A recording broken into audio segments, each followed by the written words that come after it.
Hello viewers and subscribers, welcome to my YouTube channel, that is Jupiter Linked.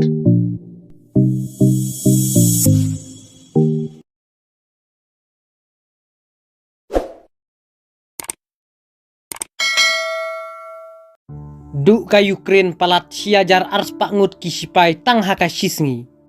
Katkum kitolong kubor kiathu ba ka Ukraine kala duk palat siajar ars pangut kisipai jongka tang haka shisngi haka jinghir thma jongka Russia. Kane kade ka jingrem ka ba hetam jongka Ukraine haka jingya khun thma bat ka Russia. Katkum ka Russian's Defense Ministry kayathu ba kisipai Ukraine kila duk no yaka jingim jongki hadu siajar ars pak sau phongut tang haka shisngi. Ka Ukraine kala yakandu yaka jingdu ka bakrau haka jing yakun persya yaki sipai Russia.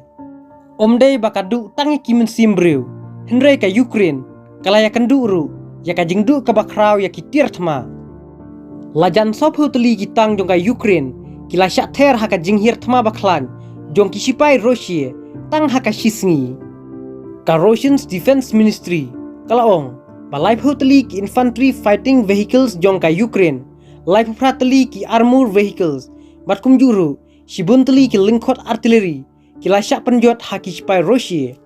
Omdei tangkata artillery ki military jet jongka Ukraine artillery ki Storm Shadow cruise missile balai ka UK bat khatlai teli ki drone lakni no daki sipai Russia haka sngi thoding kabadai ka khandai tarik banai jun ar hajar ar pholai.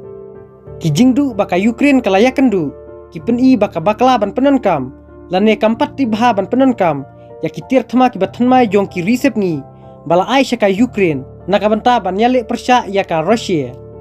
Ka jing ther bom ting e jong ka Russia ka longkum shibenta ban penhir keput ya ka Ukraine. Ka Russia kala kular ban sim da ka jing penhir keput ya ka jing wan hir thma jong ka Ukraine haki nongba jong ka Russia bat hakka khop ka dam. Kajing hir thma ka bajur kala pensisa baka Russia kala siu kiliang ya ka Ukraine namar kajing penbitar jong ka Ukraine ya ka Russia.